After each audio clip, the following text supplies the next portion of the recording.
नमस्कार दोस्तों, स्वागत है आपका वर्मा लर्निंग पॉइंट चैनल में। और इस चैनल पर आप देख रहे हैं जीके से संबंधित बहुत ही महत्वपूर्ण सीरीज एसएससी सीजीएल और एसएससी के जितने भी कंपटीशंस हैं उन सभी से लिए गए क्वेश्चंस और प्लस पीसीएस से लिए गए क्वेश्चंस हैं। तो चलिए देखते हैं। क्वेश्चन नंबर 1, संयुक्त प्रगतिशील गठबंधन यूपीए। संयुक्त प्रगतिशील गठबंधन यूपीए की स्थापना कब हुई? ये एसएससी CHSL 2019 में ये क्वेश्चन आया था। ऑप्शन ए 1951 में, ऑप्शन बी 1998 में, ऑप्शन सी 2004 में, ऑप्शन डी 1980 में। तो इसका करेक्ट आंसर है ऑप्शन सी। ऑप्शन सी 2004 ईस्वी में हुई थी।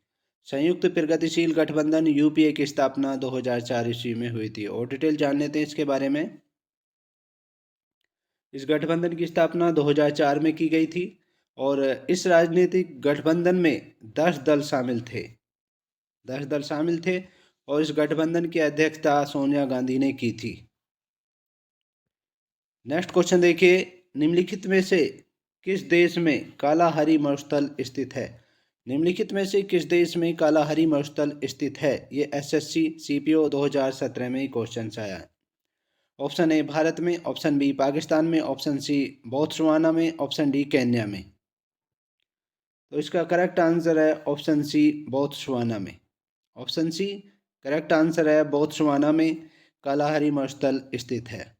और डिटेल देख लेते हैं इसके बारे में।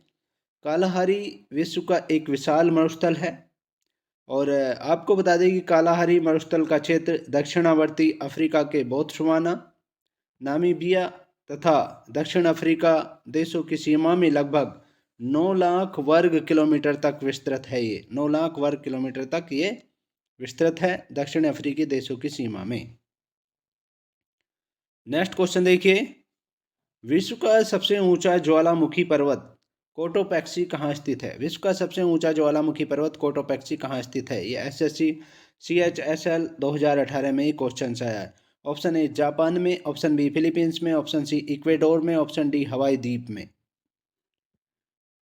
तो ये करेक्ट आंसर है option C. Option C correct answer है, इक्वेडोर में स्थित है। कोटोपैक्सी ज्वालामुखी पर्वत सबसे ऊंचा ये इक्वेडोर में स्थित है। इक्वेडोर में स्थित कोटोपैक्सी विश्व का सबसे ऊंचा सक्रिय ज्वालामुखी पर्वत है ये। और इसकी ऊंचाई 5897 मीटर है। 5897 मीटर इसकी ऊंचाई है।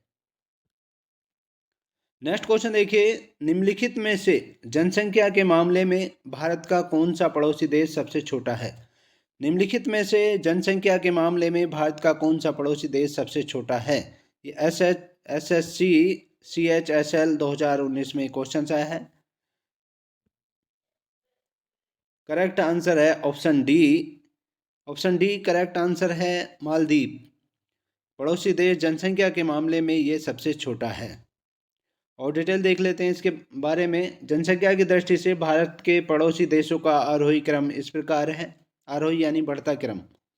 स्टार्टिंग में छोटा मालदीव 4.36 लाख जनसंख्या है इसकी। नेपाल की 2.93 करोड़ जनसंख्या है। अफगानिस्तान की 3.55 करोड़ जनसंख्या है। और बांग्लादेश की 16.27 करोड़ जनसंख्या है बांग्लादेश की। और इस प्रकार विकल्प में जो दिए गए देशों में मालदीव की जनसंख्या सबसे कम है तथा बांग्लादेश की जनसंख्या सबसे अधिक है। नेक्स्ट क्वेश्चन देखिए, भारतीय संविधान में निम्नलिखित में से किस संविधान संशोधन द्वारा पंचायती राज प्रणाली को संवैधानिक स्थिति प्राप्त हुई? भारतीय संविधान में निम्नलिखित में से किस संविधान संशोधन द्वारा पंचायती राज प्रणाली को संवैधानिक स्थिति प्राप्त हुई? यह एसएससी CHSL 2018 और 2015 में ये क्वेश्चन आया है और MTS 2014 में भी ये क्वेश्चन आया है। तो इस ऑप्शन देखिए, ऑप्शन ए 72वां संविधान संशोधन अधिनियम, ऑप्शन बी 71वें संविधान संशोधन अधिनियम, ऑप्शन सी 73वें संविधान संशोधन अधिनियम, ऑप्शन डी 74वें संविधान संशोधन अधिनियम। तो इसका करेक्ट आंसर है ऑप्शन सी ऑप्शन सी 73वें संविधान संशोधन अधिनियम द्वारा पंचायती राज व्यवस्था को लागू किया गया था, इसमें सुधार किया गया था। देखिए, हाँ, 73 और 74वां संविधान संशोधन क्रमशः पंचायती राज व्यवस्था और नगरीय निकाय, नगरीय स्थानीय सरकारों से संबंधित है ये, जिसे 1992 में पीवी नरसिम्हा राव की सरकार ने लागू किया था। पीवी नरसिम्हा राव की सरकार थी उस समय कांग्रेस की, जब इसे लागू किया गया था 1992 ईस्वी में 73 और 74वें संविधान संशोधन।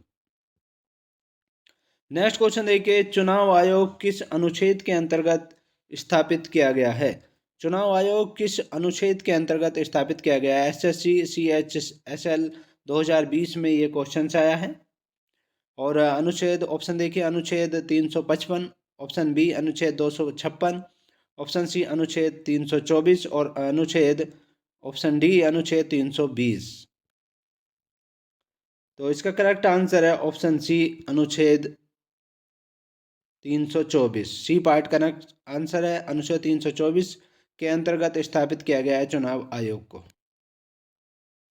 और डिटेल देख लेते हैं इसके बारे में। अनुच्छेद 324 के तहत चुनाव आयोग के गठन का प्रावधान है और इस अनुच्छेद के अनुसार निर्वाचनों के अधीक्षण, निर्देशन और नियंत्रण की शक्ति आयोग में निहित होगी। और चुनाव आयोग द्वारा राष्ट्रपति, संसद और राज्य विधानमंडल के चुनावों को संपन्न कराता है। नेक्स्ट क्वेश्चन देखिए, निम्नलिखित में से कौन सा कार्य निर्वाचन आयोग के कार्य क्षेत्र में नहीं आता? कौन सा कार्य निर्वाचन आयोग के कार्य क्षेत्र में नहीं आता? एसएससी CHSL 2015 में क्वेश्चन आया। ऑप्शन ए भारत के प्रधानमंत्री का चुनाव करना, ऑप्शन बी भारत के राष्ट्रपति का चुनाव करना, ऑप्शन सी राजनीतिक दलों को मान्यता प्रदान करना, ऑप्शन डी राजनीतिक दलों का चुनाव चिन्ह आवंटन करना।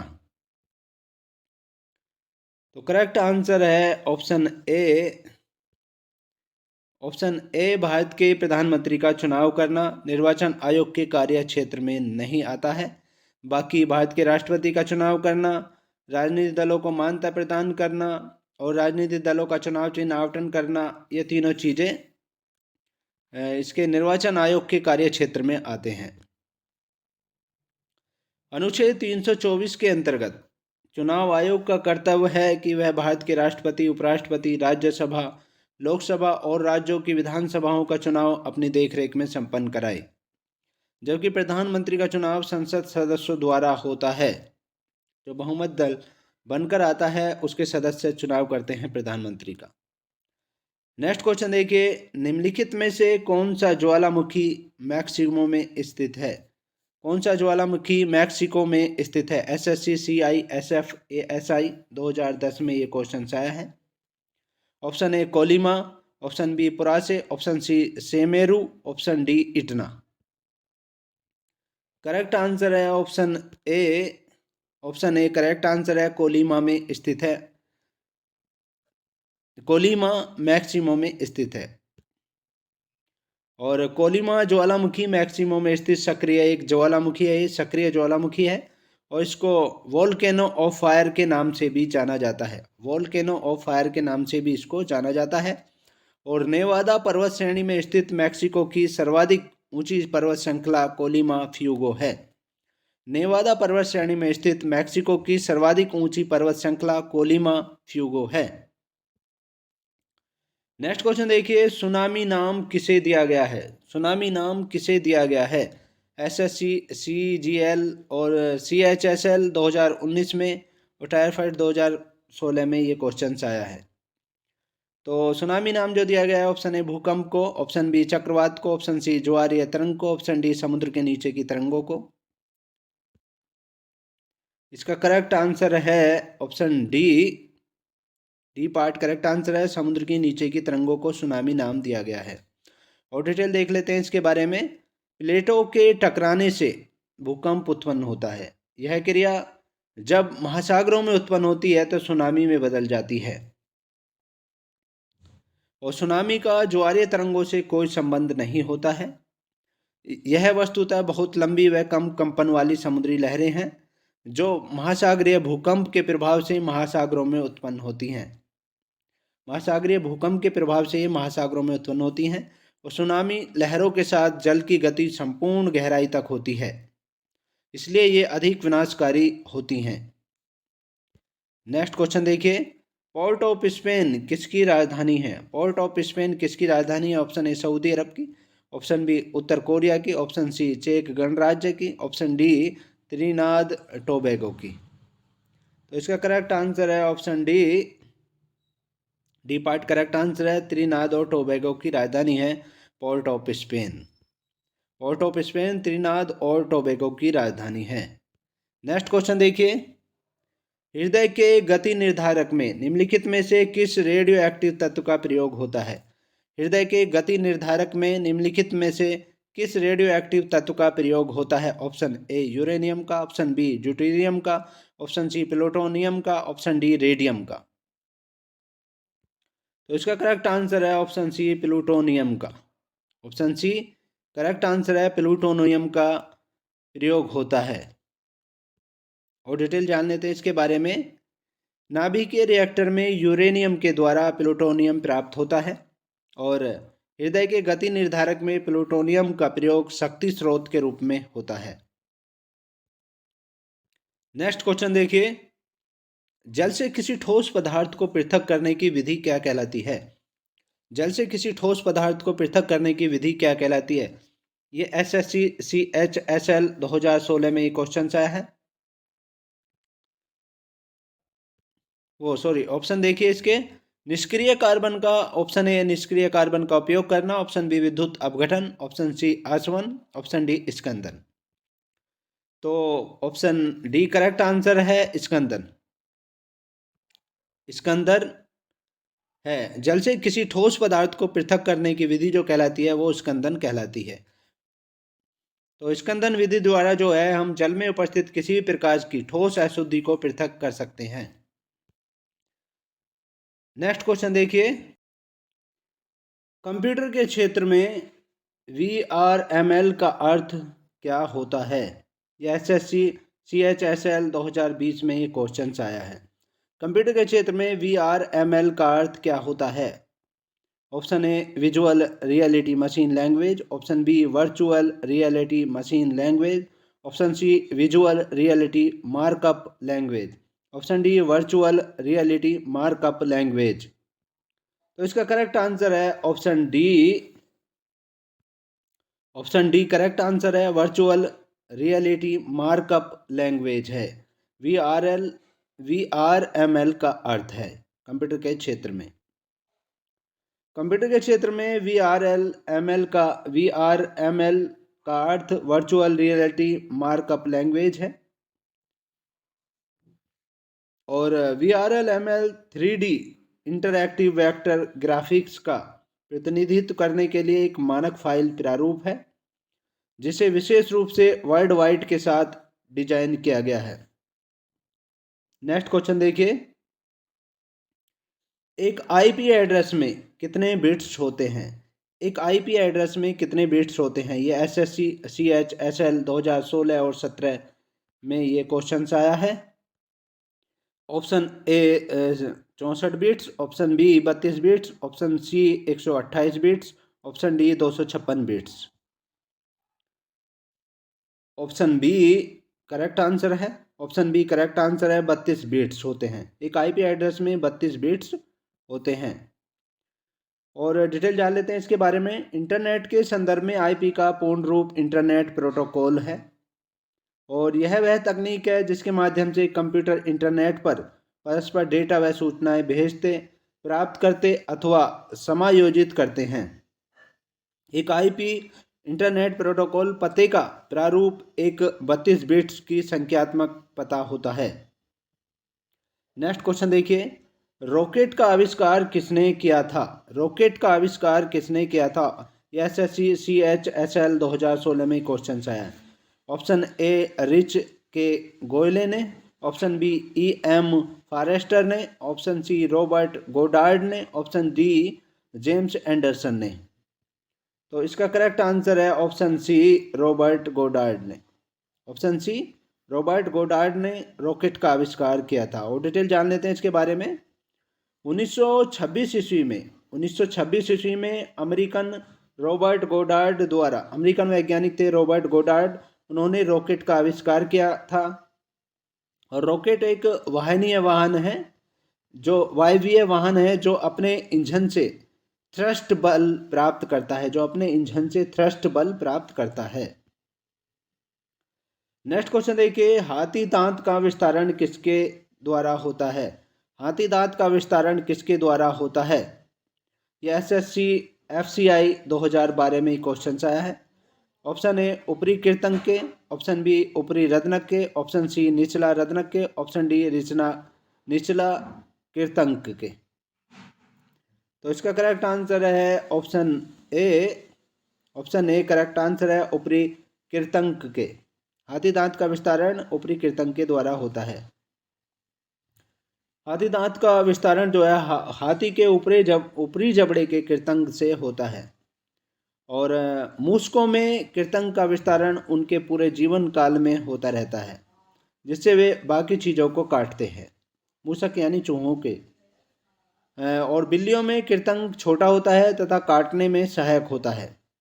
नेक्स्ट क्वेश्चन देखिए, रक्त में ऑक्सीजन का परिवहन किसकी सहायता से होता है? रक्त में ऑक्सीजन का परिवहन किसकी सहायता से होता है? Option A erythrocytes, option B thrombocytes, option C lymphocytes, option D leucocytes. तो इसका करेक्ट आंसर है option A erythrocytes. Option A erythrocytes के द्वारा ऑक्सीजन का परिवहन होता है रक्त में। और डिटेल जान लेते हैं इसके बारे में। एरेथ्रोसाइट्स या लाल रक्त कणिकाओं के हीमोग्लोबिन में ऑक्सीजन के 4 अणु उपस्थित होते हैं तथा फेफड़ों से प्राप्त ऑक्सीजन के साथ मिलकर ऑक्सी हीमोग्लोबिन बनाता है। और विसरण क्रिया द्वारा शरीर के प्रत्येक कोशिका तक ऑक्सीजन का परिवहन करता है। विसरण क्रिया द्वारा, ये क्वेश्चन इंपॉर्टेंट है। किस क्रिया द्वारा? विसरण क्रिया द्वारा ये करता है, ऑक्सीजन का परिवहन प्रत्येक कोशिका तक, शरीर की प्रत्येक कोशिका तक करता है। नेक्स्ट क्वेश्चन देखिए, एंजाइम मूल रूप से क्या है?